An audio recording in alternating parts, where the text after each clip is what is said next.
Online में किसी को कुछ पूछना है? एक क्वेश्चन आया है आइडेंटिटी लॉ से, और किसी चीज में है जो कंफ्यूजिंग लग रहा हो तो बोल सकते हो। डेमोग्रेसिव लॉ। क्या बोल रहे हो? सॉरी मैम, मैं तो पढ़ रहा हूँ। मैथ सॉल्व कर रहे हैं। कौन सा? न्यूमेरिकल नंबर्स की बात कर रहे हैं।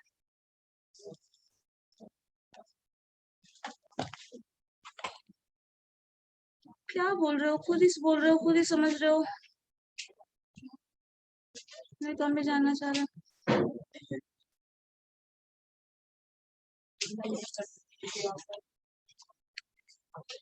ऑनलाइन कर देते।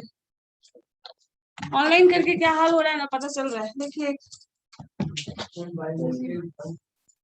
एग्जाम्पल है ऑनलाइन का भी, ऑफलाइन का भी एग्जाम्पल ऐसा मिल जाएगा जो न्यूट्रल वे में बैठे रहेंगे कॉर्नर में, लेकिन फिर भी थोड़ा एक्टिवनेस तो आ ही जाता है ऑफलाइन में, और ऑनलाइन में तो पता ही नहीं है क्या है। ठीक है, ऑप्शंस है, अच्छी बात है। आइडेंटिटी लॉ था, बताओ क्या है लॉ, बताओ। ए यूनियन फाई का कुछ है, तो ए और ए यूनियन फाई करोगे तो क्या आएगा? एक सेट कंसीडर कर लो, phi is what? Null set. मान लीजिए बी एक सेट है, that is phi, that means there is no element in that set. दूसरा सेट बी है, दैट इज मान लीजिए कुछ है 4 5 6 ऐसा कुछ नंबर है। अब अगर ए यूनियन बी लाइक ऐसे अगर हम लिखें, सो व्हाट इज दिस? एलिमेंट्स इसमें क्या होंगे बताइए तो जरा। यूनियन मींस क्या होता है? The combination of both. So अगर ये फाइव तो लिखोगे तो लिखो या ना लिखो, ये लिखा नहीं जाता, दैट मींस नो एलिमेंट। अगर ये फाइव इस तरह से होता है तो हम यहाँ लिखेंगे, बट ये फाइव सिंपली ऐसे लिखा है, then that is not no element, element of set. So यहाँ पे आप लिखेंगे 4 5 6, और ये है क्या? दैट इज इक्वल टू ए। सो यही चीज यहाँ लिखा है आपका लॉ में, देखो। अगर इसी चीज में दूसरा अगर मान लीजिए ए इंटरसेक्शन फाइव कर ले, ठीक है, दूसरा लॉ लिखे होगे, देख लो शायद लिखे हो। सो ए इंटरसेक्शन फाइव जब हम करते हैं तो ये यूनियन ऑपरेशन ना होकर ये इंटरसेक्शन ऑपरेशन हो जाता है, that means A intersection five. अब इसमें जो क्या टर्म लिखते हैं, which is common to both? क्या कॉमन है? कुछ भी नहीं। इन दोनों में क्या कॉमन है? इस सेट में, सॉरी इसको हटा दो, ये दोनों सेट में क्या कॉमन है? कुछ भी कॉमन नहीं है, that means this is five. So यही लॉ है बस, ठीक है। और कोई डाउट? नहीं। इमरजेंसी और केस तुम लेते हो, क्या लिखे हो तुम? इमरजेंसी प्लीज दिखाओ।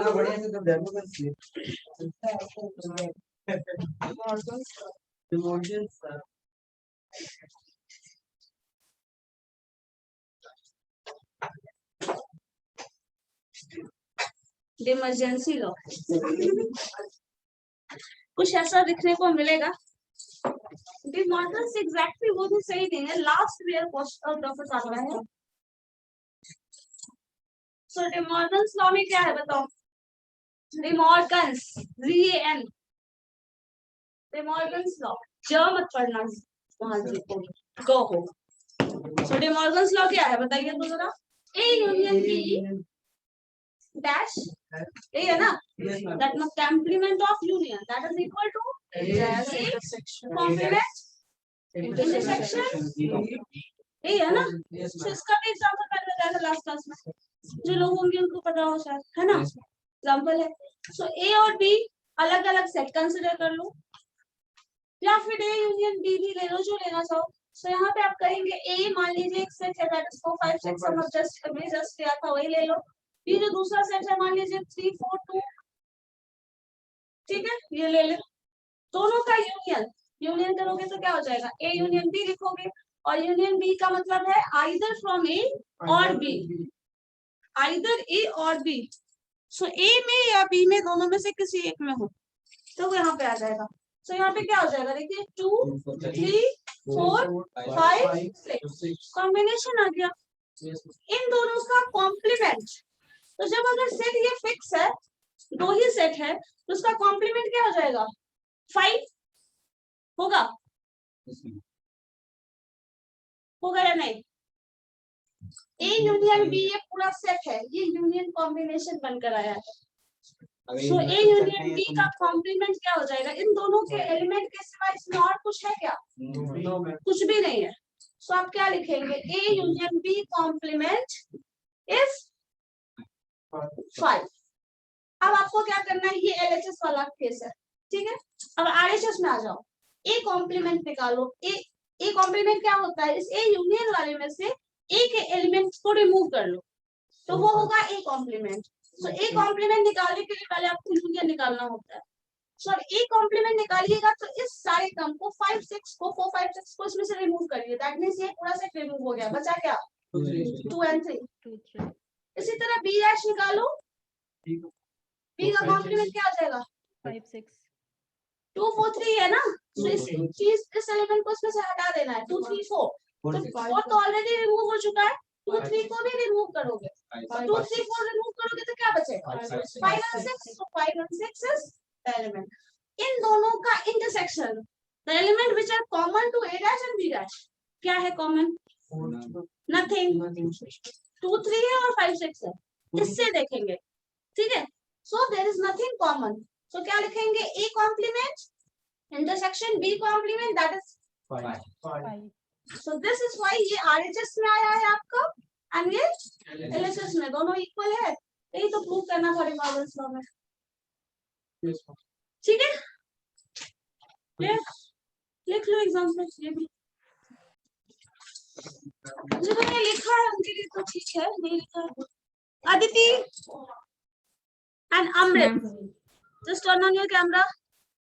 Amrit,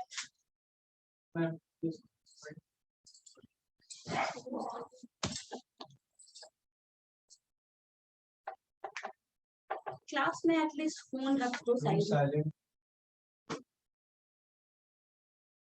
खाली पैड में नहीं लिखा,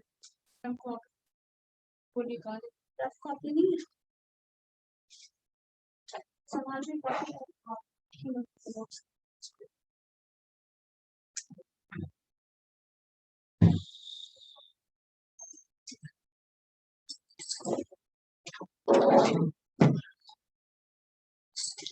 चलो इसके बाद हम लोग जो सेट पढ़े हैं उसका एक पिक्टोरियल फॉर्म, डायग्रामेटिक रिप्रेजेंटेशन देखते हैं क्या, ठीक है। पिक्चर के फॉर्म में एक सेट जैसे आप नंबर्स के फॉर्म में इस तरह से रिप्रेजेंट कर रहे हैं वो हो सकता है, या फिर उसको पिक्चर के फॉर्म में दे दिया जाए। और आपको पहले भी बताया पिक्चर फॉर्म में अगर है कुछ भी रिप्रेजेंट किया हुआ तो वो ज्यादा बेटर वे में समझ में आएगा as compare to this one, ठीक है। क्योंकि हो सकता है मैथमेटिकल पर्सन को तो ये समझ में आ जाएगा, और नॉन मैथमेटिकल पर्सन के लिए सबसे बेटर ऑप्शन होता है आप पिक्चरियल फॉर्म में डालिए, सबसे बेस्ट ऑप्शन है। अगर कुछ भी समझ में नहीं आ रहा है तो पिक्चर के फॉर्म में देखोगे, 90% चांस है, 99% चांस है वो ज्यादा बेटर समझ में आएगा, ठीक है।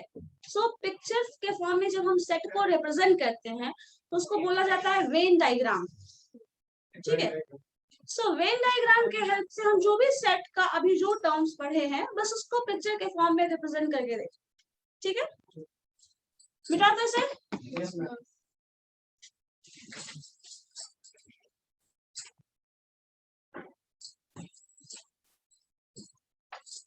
चलो लिखो Venn diagram, and this is the last class, this is the last class of set theory। क्योंकि इसका मैंने शुरू में बताया था इंट्रोडक्शन में, सिर्फ आपको थोड़ा सा बेस जानना है, बहुत ज्यादा यूज इसका नहीं पड़ेगा। सो लिखिए वेन डायग्राम, VENN लिखना, डायग्राम, डायग्राम का तो स्पेलिंग पता ही होगा। चलो Venn diagram, Venn diagram is a pictorial PICTORIA, Venn diagram is a pictorial representation of set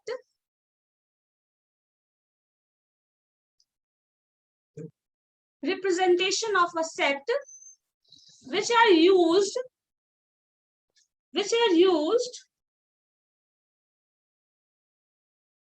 to set which are used to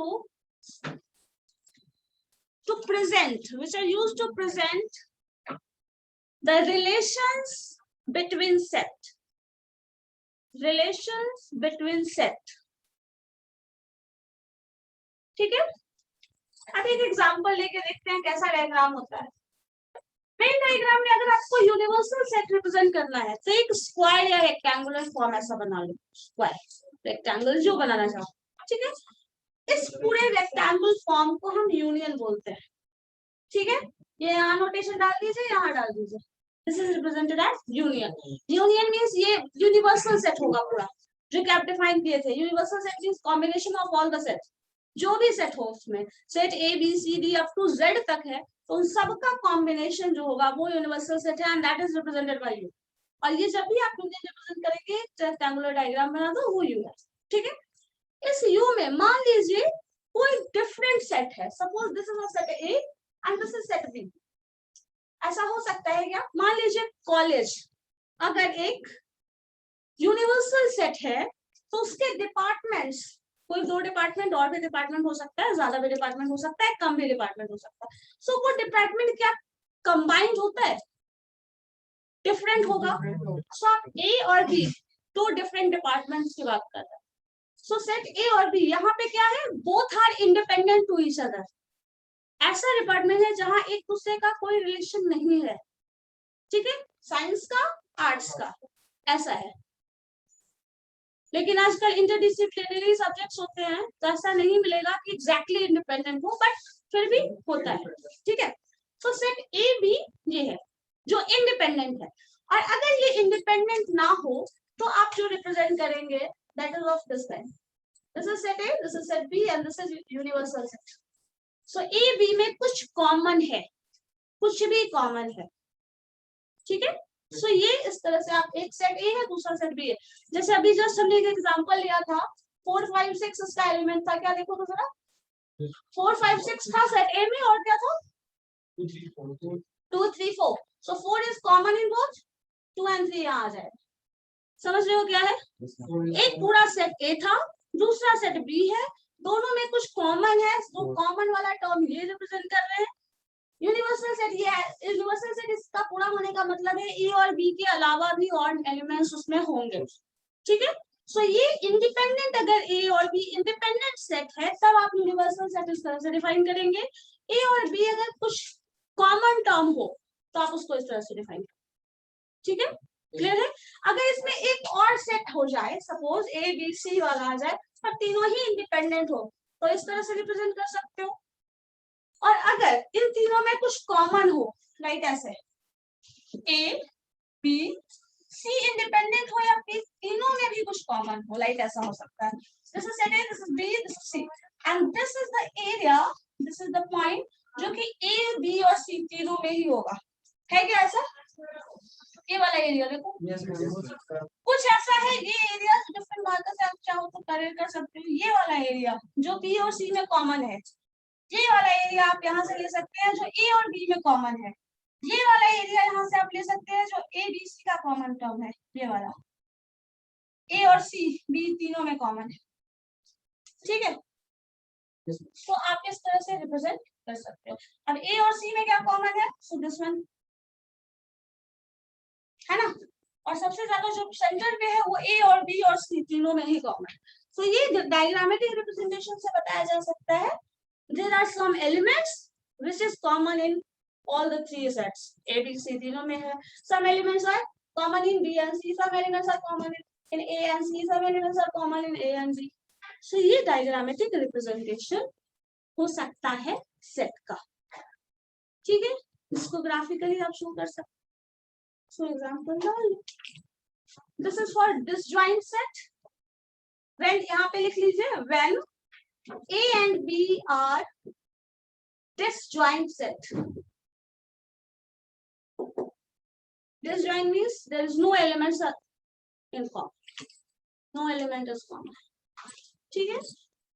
When A and B are not disjoint, simply इसको ये word से define कर सकते हो। A B C disjoint होगा, सो अगर A 2 के लिए पता है तो 3 भी बन जाएगा। This is not disjoint. This is disjoint. A and B are disjoint. This is Joint. joint नहीं बोल सकते. This is not disjoint. Joint means what? To which extent are you going to measure? That can't be measured. Joint exactly ये भी हो सकता है आप set A के अंदर ही दूसरा सेट हो जाए. So वो भी एक kind of joint है. But not disjoint. So normal form ये डालते हैं. कभी कभी ऐसा भी मिल जाएगा एक सेट ए है और उसके अंदर दूसरा सेट बी लाई कर रहा है. तो ये भी एक एग्जांपल लिख लेंगे हम लोग. करते हैं पहले आप लिख लो. किसी के लिए ये चाहो तो ये एक एग्जांपल ये करने करिए या ना करिए ये एक इम्पोर्टेंट एग्जांपल है. बट जो भी डायग्राम बनाना ऊपर उसका एक्सप्लेनेशन डाल दो लाइक दिस. ठीक है.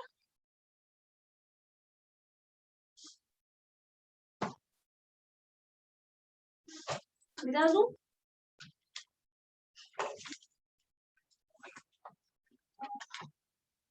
तो कोई ऐसा सैंपल पीस जरूर मिलेगा जिसको जो बोले समझ में नहीं आएगा. Amrit, Abhishek and Ayushi, just turn on your camera.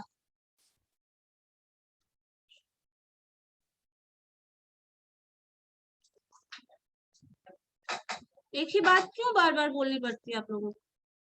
समझ में नहीं आता या सुनाई नहीं देता? What happened, Abhishek? You can unmute yourself. ठीक है, मिटाओ से. चलो नेक्स्ट लिखिए एक एग्जांपल ये भी डाल दीजिए. When one set is contained in another set. When one set is contained in another set.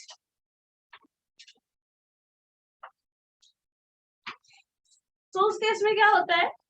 एक सेट जो है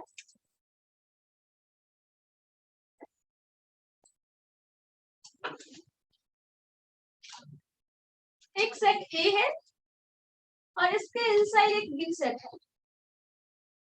दिस इज यू. ठीक है. सो यहाँ पे देखो क्या है. यहाँ पे आपको याद होगा सबसेट और सुपरसेट की बात कर रहे थे हम लोग. So what is A? A is superset, B is subset. तो आप यहाँ लिख लीजिए सकते हैं ए इज सुपरसेट, लिख लो B is subset. So subset और सबसेट नॉट proper subset क्योंकि उससे small है. So that is not only subset, that is proper subset. क्यों है proper subset? Because size of B is smaller than A. So there must be some element that doesn't belongs to B but belongs to A. So proper subset. ठीक है.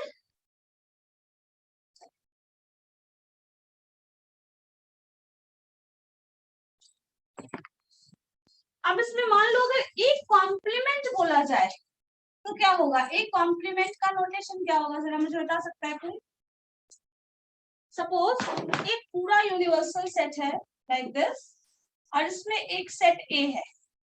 सो A complement को कैसे represent करोगे इस graph में?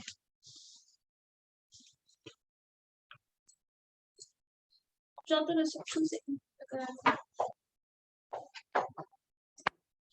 एक complement को उसमें कैसे रिप्रेजेंट करेंगे? एक कॉम्प्लीमेंट का मतलब क्या होता है?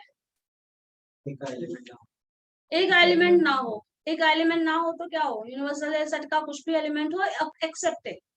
सो कैसे रिप्रेजेंट करोगे इसको ग्राफिकली अगर शो करना हो तो? बाहर कोई सर्कल या तो ए में रहेगा या तो वो बी में रहेगा. कॉम्प्लीमेंट मतलब ए में और बी में कैसे रहेगा? मैम अगर ये कॉम्प्लीमेंट की बात कर रहे हैं. सिर्फ देखो ये ग्राफ है यूनिवर्सल सेट, ये ए है तो ए कॉम्प्लीमेंट करना है बस. I am not talking about B complement क्योंकि बी सेट है ही नहीं उसमें. बी सेट कहाँ दिख रहा है तुमको? Only circles, so that is already drawn. Circle तो ये है. The whole rectangular box is universal set. Circle is set A. Then what about A complement?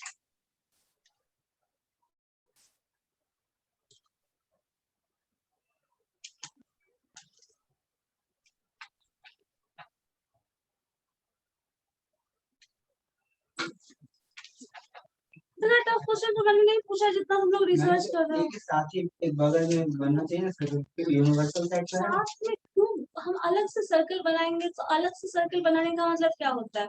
We are creating a set. जहां भी आप सर्कल बना रहे हो, जैसे यही सर्कल बनाया, बी सर्कल बनाया, that means that is a set. A एक सेट है जिसको वहां बनाया मैंने, बी और ए दोनों एक सेट है जिसको यहाँ रिप्रेजेंट किया मैंने। और अगर मान लो हम बी एक बॉक्स बना ले जैसे आप बोल रहे हो, तो वो दूसरा सेट बी बन जाएगा। यहाँ पे एक कॉम्प्लीमेंट कहाँ आता है क्या? वही तो मेरा सवाल है, फिर मेरा ही सवाल तुम मुझसे ही पूछ रहे हो। सवाल तो यही है मेरा। You have to represent a complement graphically. नहीं, हमारा मैथ्स था ना, जो भूलने वाला क्यों है?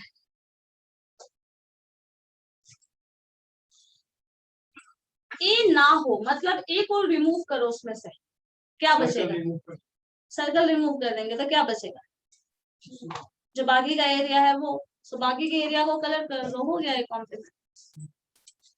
दैट मीन्स दिस एरिया, ये पूरा ग्राफिकली इसको रिप्रेजेंट कर लो। This is the graphical representation of what? A complement. बस खत्म। ये क्या है? अगर इसमें अगर आपको बोल दिया जाए ए इंटरसेक्शन बी को रिप्रेजेंट करो, जस्ट ए इंटरसेक्शन बी, तो ए इंटरसेक्शन बी क्या होगा यहाँ पे? जो कॉमन ए और बी दोनों में है, तो दोनों में कौन सा एलिमेंट है जो बी के इनसाइड हो जाएगा? क्योंकि ए तो ए में तो सब कुछ है ही, ए में तो बी इनहेरेंट है, तो जो बी वाला एलिमेंट है वही हो गया ए इंटरसेक्शन बी, ये हो जाएगा। ठीक है, सो वो कलर करके बताया तो वो इंटरसेक्शन बी बता रहा है। अगर ए यूनियन बी बताने के लिए बोला जाए तो क्या करोगे? दोनों में ही हो तो पूरा का पूरा ए वाला सर्कल कलर कर देंगे। समझ आया? ए और बी का इंटरसेक्शन निकाल रहे हैं तो the area is representing which is common in both. A और बी दोनों में ही है, ए और बी दोनों में ही क्या है? जो बी वाला एरिया है या नहीं? तो ये कलर आप करके बताएंगे कि ए और बी का ये इंटरसेक्शन वाला पार्ट है। और ए यूनियन बी को क्या करेंगे? जो रेस्ट ऑफ द पोर्शन है ये भी कलर कर देंगे तो वो ए यूनियन बी हो जाएगा। क्लियर है? क्लियर है? याद आ गया? ए रेस्ट जो होगा वो हो जाएगा। ठीक है, ए कॉम्प्लीमेंट का मतलब होता है you have to remove A from the universal set. A वाले पोर्शन को रिमूव करो। ए वाला पोर्शन इस ए के इनसाइड ही होगा ना, इसमें से ए को रिमूव करना है, मतलब इस पोर्शन को हम सॉल्यूशन नहीं मान रहे हैं एक्सेप्ट ए। सपोज कोई रूल बने except this semester this class, तो क्या हो जाएगा? आपका क्लास जो है वो रिमूव कर दिया गया। ठीक है, बाकी जो है उसके लिए वो एरिया वैलिड है, उसके लिए वो लॉ जो भी है वो एप्लीकेबल है, आपके लिए एप्लीकेबल नहीं है। तो आप ये सेट है जिसको इस पोर्शन से हटा दिया गया, मतलब आप सॉल्यूशन के पार्ट में नहीं है, रेस्ट ऑफ द पोर्शन में उसको कलर कर दो। ठीक है, लिखिए।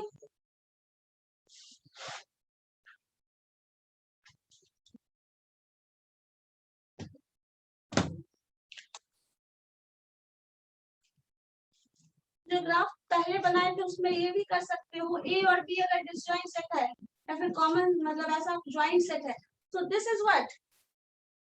ए इंटरसेक्शन बी, क्योंकि दोनों में जो कॉमन है वो part.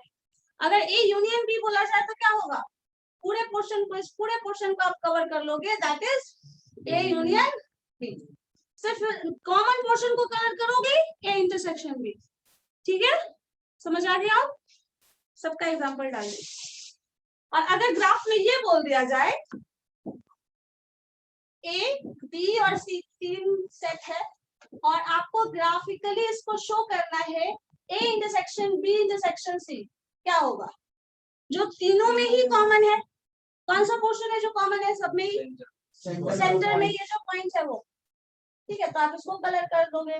So this is representing that A the area A intersection B intersection C. सबको डाल दो, एग्जांपल में लिख लो। अब अगर मान लीजिए ऐसा चीज जो आपको अभी तक नहीं देखे हैं, वैसा भी कुछ पोर्शन बनाने के लिए बोल दिया जाए तो बना सकते हैं। समझ में आ गया लॉजिक?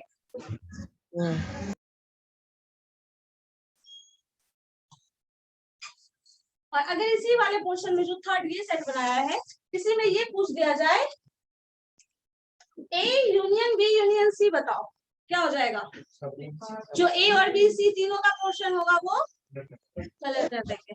और अगर ये बोल दिया जाए like A union B union C, इसका कॉम्प्लीमेंट, तो तब ए बी और सी तीनों को ही रिमूव कर देंगे, तो बाकी का जो आउटसाइड एरिया दिख रहा है वो कलर हो जाएगा।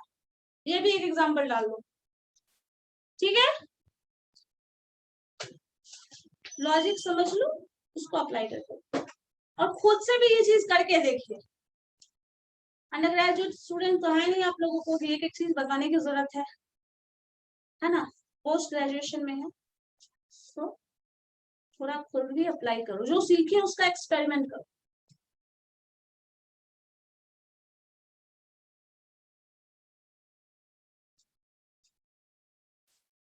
ठीक है, लास्ट जो फिगर है वो एक बार बना लीजिए खुद से, और मुझे उसमें ए इंटरसेक्शन बी का पोर्शन कलर करके बताओ। A intersection B, A B C तीन सेट है लाइक ऐसा ही है, उसमें से मुझे ए इंटरसेक्शन बी का एरिया चाहिए कलर किया हुआ, this one. A intersection B का एरिया कलर करके बताओ। पहले ग्राफ बना लो, फिर ए इंटरसेक्शन बी का कलर करके बताओ।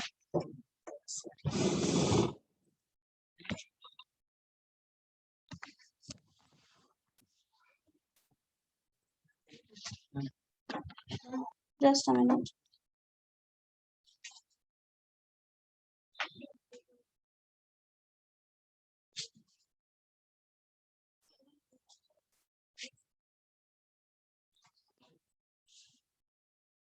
ठीक है, ग्राफ बना लो। मैंने ए बी एल सी के लिए कहा है, दैट वन। ये बताया दो सेट के लिए नहीं, मैंने कहा 3 सेट के लिए। हाँ, वेरी थर्ड सेट क्यों नहीं बनाया?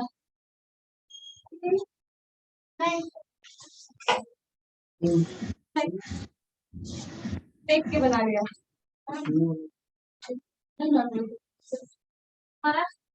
नहीं है। ए इंटरसेक्शन बी, ए और बी दोनों में कॉमन है, सी का पार्ट आ रहा है तो कोई प्रॉब्लम नहीं है, ठीक है? ए और बी में कॉमन होना चाहिए, सी का कोई रेफरेंस नहीं लेंगे हम। सपोज ऐसा हो सकता है ना कि मान लीजिए पार्ट को पूरा क्लियर करना पड़ेगा। बी और ए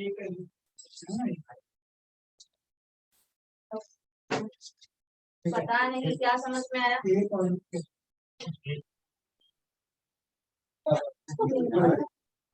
पानी देखो क्या क्वेश्चन कहा गया था, यू हैव 3 सेट। चलो यहाँ ध्यान दो, हो गया, समझ गए आप क्या समझ रहे हैं? This is set A, this is B and this is C, ठीक है? This is A B and C. मैंने क्या कहा था? ए इंटरसेक्शन बी को कलर करना है। सो ए और बी में जो कॉमन है, ए और बी में सिर्फ इतना ही कॉमन नहीं है, ए और बी में ये भी आ रहा है, वो सी का भी पार्ट है, वो अलग इंफॉर्मेशन है।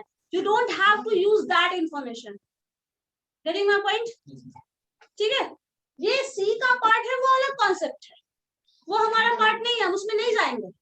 मुझे किसमें जाना है? ए और बी का बस पॉइंट देखना है, ठीक है? पूरा आ जाएगा, एक में पूरा आ जाएगा, सी वाला भी इंटरसेक्शन है, हाँ ये सी वाला पार्ट आएगा। तो किया मैंने, ग्राफिकली ऐसे ही शो करेंगे।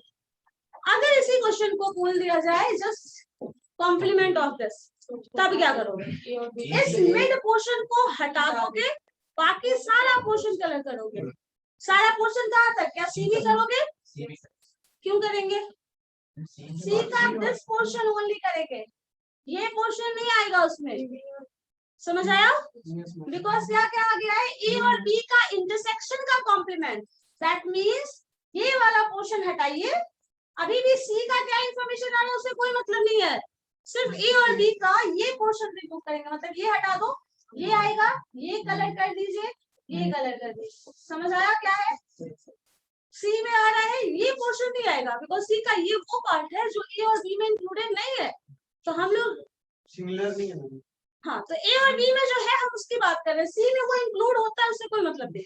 जैसे मान लीजिए एक लॉ है, कुछ कुछ सपोज आप लोग कोई भाई बहन यहाँ पे आए हो, एक ही फैमिली से लोग हैं, तो एक फैमिली से आप है वो अलग कॉन्सेप्ट है, आप इस पर्टिकुलर क्लास में है वो अलग कॉन्सेप्ट है, दूसरे मान लो किसी और कोर्स में है, तो इस दोनों कोर्स में एक कॉमन एलिमेंट है जो एक फैमिली से आ रहा है, सो हम उसकी बात कर रहे हैं, क्या कोर्स है कैसा है उसका कोई मतलब नहीं। सो थर्ड इंफॉर्मेशन जो है उसका कोई इंपॉर्टेंस नहीं है अनटिल एंड अनलेस हम इसमें मेंशन ना करें। अगर मेंशन कर रहे हैं तो उसका इंफॉर्मेशन का यूज होगा, अगर मेंशन नहीं कर रहे हैं तो उसका इंफॉर्मेशन का कोई यूज नहीं है। समझ आ गया? ये मत करना कि ये सी को भी कलर कर देना। अगर यहाँ पे सी को भी कलर कब करेंगे, जब हम ये इंटरसेक्शन बी इंटरसेक्शन सी कर लें, तब कॉम्प्लीमेंट निकाले, तो ए बी सी तीनों का जो इंटरसेक्शन है, अब तीनों का इंटरसेक्शन क्या है, ये वाला पॉइंट, तो इसको छोड़कर बाकी सब कलर करोगे। करके देखो क्या रहा है, करके देखो, इसका कॉम्प्लीमेंट करके देखो, ये वाला A intersection B intersection C का कॉम्प्लीमेंट।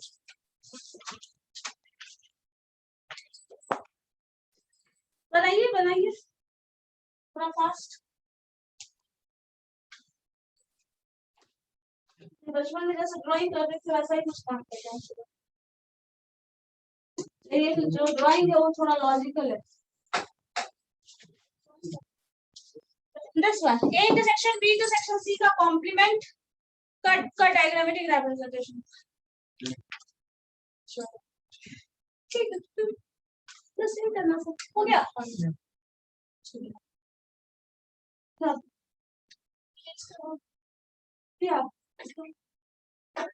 ठीक है,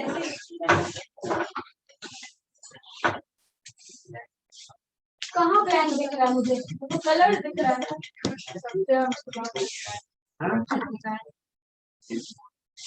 सही है। अगर कलर सही है तो सही, आप क्या करते हो? सॉल्व नहीं करेगा, क्या कर रहे हो? ये अच्छा इसका सॉल्यूशन है इसी में कहाँ चला गया? हाँ सेंटर में रहेगा। आपका क्या है, पूरा ही गलत कर दिया। सेंटर पे है, ये वाला क्वेश्चन है तो नहीं होगा सेंटर, तो ये कॉमन है, दैट इज ठीक है। समझ आ गया? बीच का पॉइंट सेंटर का पॉइंट तो ए बी सी और तीनों में ही कॉमन है, वो पोर्शन रिमूव हो जाएगा, बाकी ठीक है। क्योंकि A intersection B intersection C वही सेंटर वाला पॉइंट होता था, उस सेंटर वाले पॉइंट को रिमूव कर देंगे, बाकी सारा पोर्शन, तो बाकी सारा पोर्शन क्या हो जाएगा, तो पूरा ठीक है। क्लियर है? चलो ठीक है, तो बना लेंगे अगर इसको सॉल्व करना हो तो। चलो इसके बाद लिखो एक term power set. Power set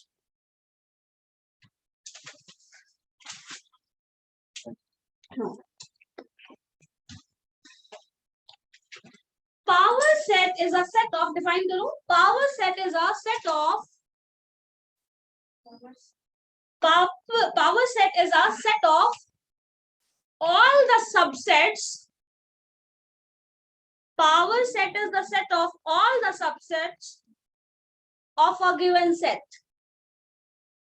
Power set is a set of all the subsets of a given set. ठीक है, मान लीजिए कोई एक सेट हम कंसीडर कर देते हैं, ठीक है। मान लो कोई भी एलिमेंट बताओ, क्या ले? 5 6 7 5 6 7 8, ठीक है, ये हमारा एलिमेंट्स हो गया सेट ए का, ठीक है, जो भी है चलो। अब क्या करेंगे, इसके सबसेट्स की बात कर रहे हैं, तो सबसेट क्या है उसका बताओ, क्या सबसेट बनेगा?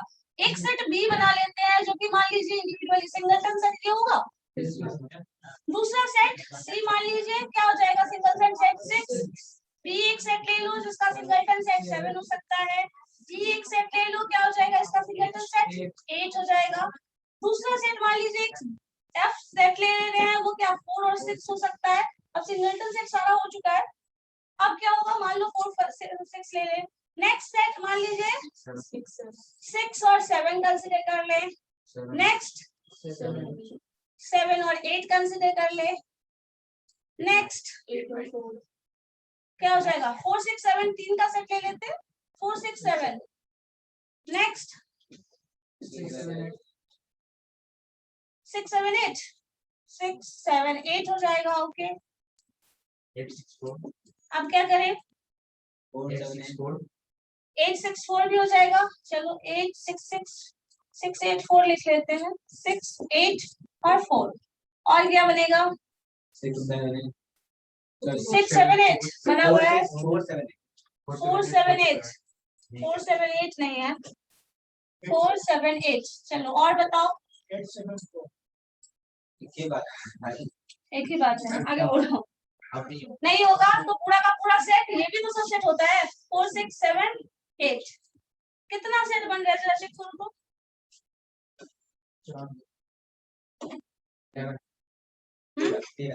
13 बना, तब कुछ और मिसिंग है, ढूंढो। और 8 और 4, 8 और 4 कहाँ, 8 और 4 नहीं बनाया, ठीक है तो वो भी करिए। इतना लंबा सेट आपने ले ही लिया है तो उतना ही है, जाएगा सबसे सस्ता 8 और 4 ना। ठीक है और बताओ, 4 और 7। चलो और 4 7 नहीं है ना पहले, चलो और बताओ, 6 और 8 नहीं है, श्योर हो। चलो 6 और 8, जो रिपीट हो रहा है ऐसा मत लाना। और कुछ बचा, देखो फिर से काउंट करो, हो गया 16, होना तो नहीं चाहिए 16। देख लीजिए रिपीट तो नहीं हुआ है, 4 7।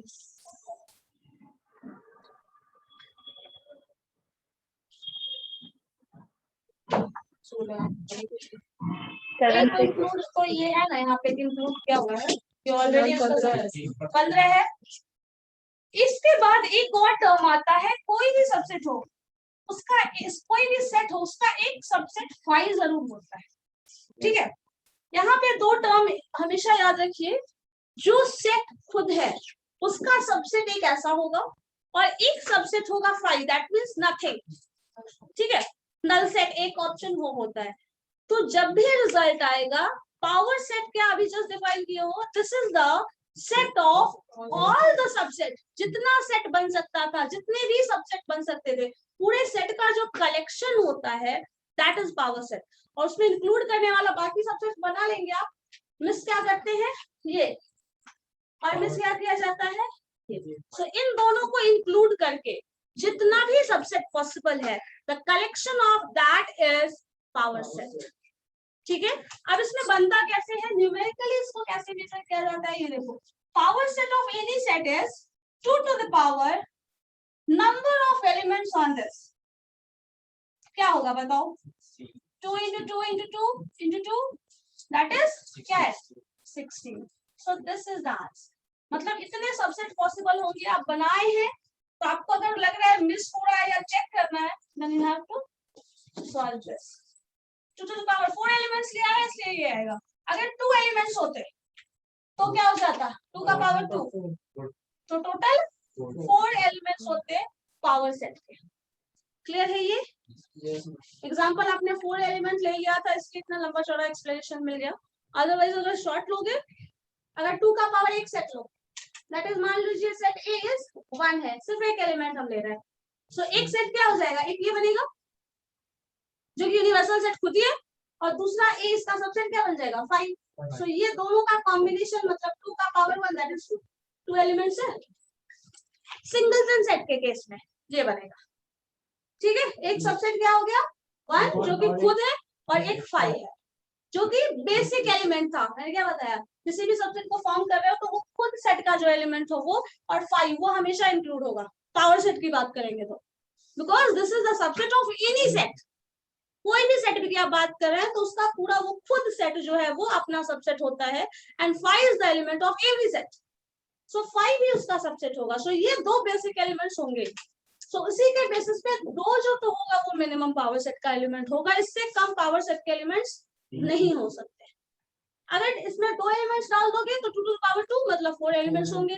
मान लीजिए इसमें कंसीडर ही कर लो 1 and 2 are the 2 elements। So subset क्या बनाइएगा, एक आपका 1 हो जाएगा, दूसरा 2 हो जाएगा, थर्ड 1 और 2 हो जाएगा एंड द नेक्स्ट इज 5। सो कितना बना, 4 एलिमेंट्स है, 2 का पावर 2 करो दैट इज 4। क्लियर है? Yes, ma'am. सो आप पावर सेट का फॉर्मूला क्या लिखते थे, collection of set. It is calculated as, ये वाला फॉर्मूला लिख दीजिए, 2 का power n। Power set is equal to number, यहाँ पे लिख दो number of elements in power set,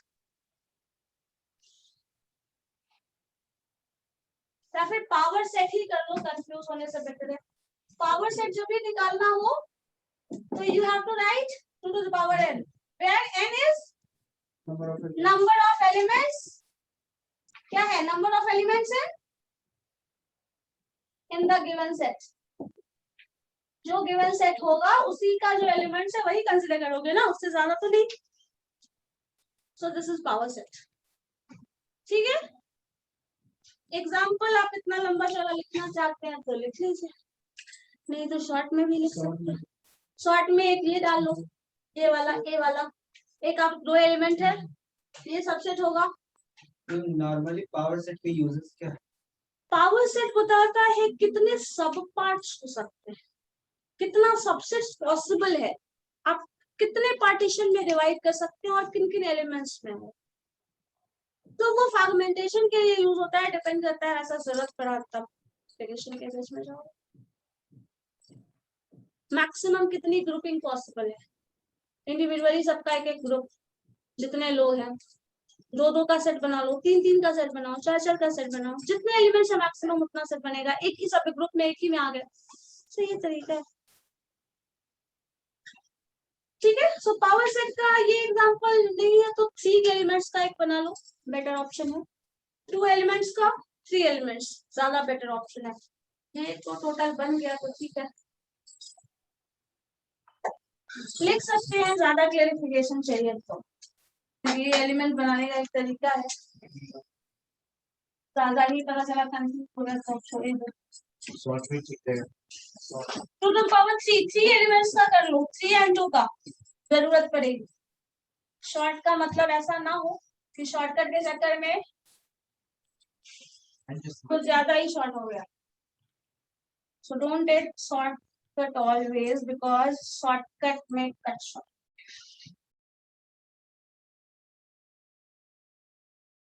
shortcut में cut short, so don't take short always, sometimes it is necessary। 2 4 6 ले लीजिए, इसका एलिमेंट्स का करके रखो, बन जाएगा ना, बना के देखिए, बना के रखिए। 2 4 6 का सिंगलटन सेट, डबल सेट भी बन जाएगा। हाँ किसी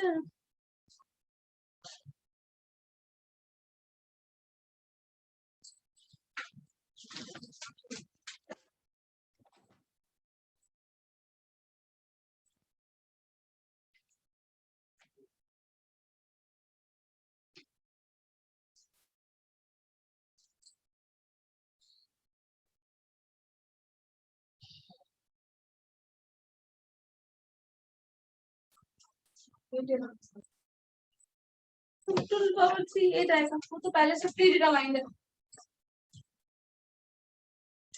चलिए ठीक है, ये कर लिए। इसके बाद एक टर्म लिखो, cardinality of a set. Cardinality of a set, cardinal word कभी सुना है? क्या है, मैथ्स में सुना होगा। कार्डिनल नंबर, ऑर्डिनल नंबर, ये सब तो टिल 10th तक भी पढ़ते हैं। कार्डिनलिटी बता सकता है कोई, क्या है cardinal number? What is cardinal number? 1 2 3 up to कहाँ तक जाएगा?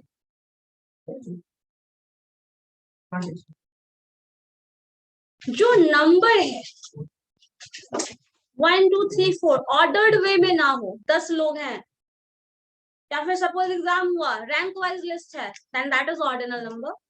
10 स्टूडेंट्स हैं, 5 स्टूडेंट्स हैं, so that 5 is cardinal number, cardinality of a set।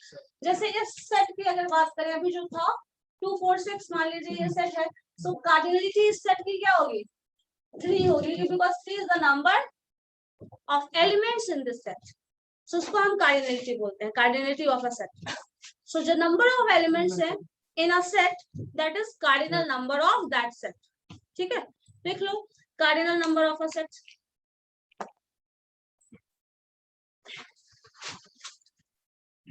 Cardinality लिखने की जरूरत नहीं है, बस लिख लो उसके हिसाब से। Cardinal number of a set, so the number of elements in a set is the cardinal number of that set. Number of elements in a set is the cardinal number of that set. ठीक है, सो ये जो आप n लिखते हैं, that is cardinal number actually. The number of element in a set is cardinal number of that set। और हो सकता है हर बार पूछो तो लैंग्वेज हम अलग बोल, सो इट्स बेटर कि एक बार जो लैंग्वेज बोल रहे हैं वही लिखो। ठीक है, सो ये कार्डिनलिटी हो। अब इसमें देखो, अगर कार्डिनल नहीं थी के बेसिस पे हम एक टर्म, जहां मतलब यहाँ पे समझ में तो आ ही गया, कार्डिनल नंबर की बात कर रहे हैं, that means we are talking about n। यहाँ पे अगर n है तो n3 है, तो जो पावर सेट हो जाएगा वो क्या हो जाएगा, पावर सेट को p से रिप्रेजेंट करते हैं, ये भी लिख लीजिए, and this is to the power 3। So ये पावर सेट देगा जो कि वैल्यू इसका 8 है। समझ गए ये चीज? ठीक है, अब इसके बाद जो कार्डिनलिटी है उससे हम लोग एक टर्म डिफाइन कर सकते हैं, जैसे मान लीजिए A यूनियन B, ये हम लोग पढ़ रहे थे, तो सपोज इसके साथ हम n टर्म डाल दें। n बोलने का मतलब है number of elements in A union B, that is equal to number of elements in A plus number of elements in B minus number of elements which is common. ठीक है, ये हुआ, क्या हो रहा है, कॉमन जो A यूनियन B है, the number of elements in A union B is equal to number of elements in A plus number of elements in B minus जो भी common elements है। ठीक है, ये होगा। अब इसको एक एग्जांपल के थ्रू रख लीजिए, मान लीजिए A is suppose 4 5 6 है, ठीक है, एक set, B is another set, मान लीजिए 6 9 12 ये है। ठीक है, सो अगर आप यहाँ कार्डिनलिटी की बात करेंगे तो A union B number of elements is equal to कितने एलिमेंट्स है इसमें 3। सो हम लिख सकते हैं, यहाँ पे बाद में लिखेंगे, यहाँ number of A plus number of B minus number of elements in A and, so this is 3 plus 3 minus 1, so 3 plus 3 कितना हुआ 6 माइनस 1 5। अब A यूनियन B बना के देख लो, आप क्रॉस वेरीफाई कर लो, A यूनियन B क्या हो जाएगा 4 5 6 9 12 है क्या, 5 एलिमेंट्स, चेक कर लो, है ना, ये नंबर ऑफ एलिमेंट्स बता देगा। लिख लीजिए ये भी,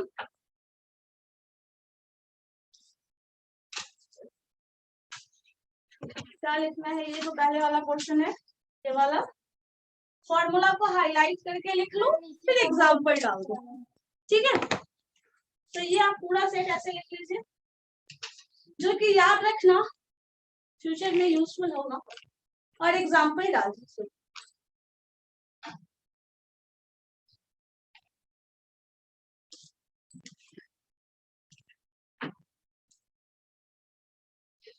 मैम नीचे का नहीं दिख रहा है।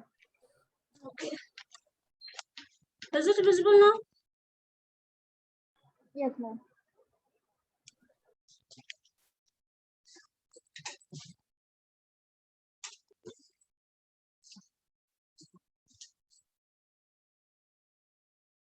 मतलब ये समझ में आता है, जो एलिमेंट्स 5 है वो डिवाइडेड है 2 पार्ट्स में, 2 सेट में, जिसमें कुछ कॉमन टर्म भी है।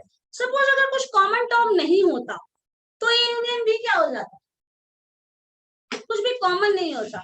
लाइक सपोज यहाँ पे ये एग्जांपल लिख लिया है, इस 6 की जगह यहाँ सपोज 7 है, इन दैट केस क्या हो जाता, cardinality, there is nothing common, that means this one is 0, so क्या हो जाएगा अब 6 हो जाएगा। समझ गए? मतलब इन दैट केस आप ये वाला क्वेश्चन रिमूव कर सकते हैं, लाइक कॉमन है ही नहीं कुछ, मतलब A and B are, if A and B are disjoint set, then cardinality of A union B is equal to NA plus NB, मतलब ये पोर्शन हटा। If A and B are disjoint in that case, और अगर आपको formula नहीं भी लिखते हैं तो चल जाएगा, बिकॉज ये कॉमन तो कुछ है नहीं, तो ये तो रिमूव करोगे ही नहीं, जब रिमूव नहीं करोगे तो जो रिजल्ट आ रहा था वही आएगा, मतलब कॉमन टर्म आप घटा ही नहीं रहे। ठीक है, लेकिन अगर आप स्पेसिफिकली उसको लिखना चाहते हैं तो डाल सकते हैं ये पोर्शन रिमूव कर, ठीक है, स्टार देके दूसरा फॉर्मूला चाहोगे लिख सकते हो। ठीक है,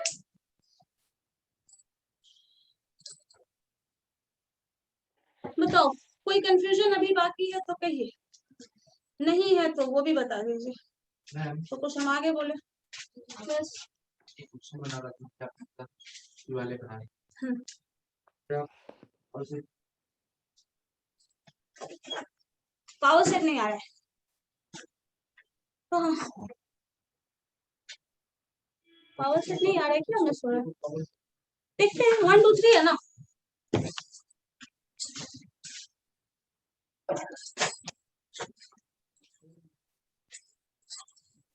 एलिमेंट बदल जाने से क्या रिजल्ट थोड़ी बदल जाएगा। एक चीज यार ये ध्यान में रखना, नंबर ऑफ एलिमेंट्स जो पावर सेट है that denotes the cardinality, that is involving the cardinality of that set.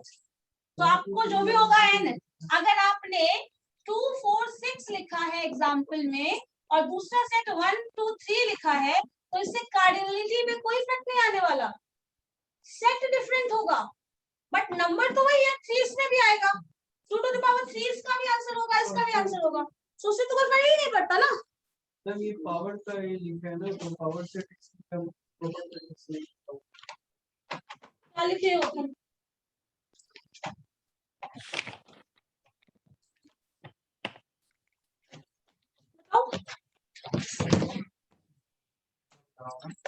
क्या लिखे हो, एक मिनट रुको हम एग्जांपल से ही बता दें।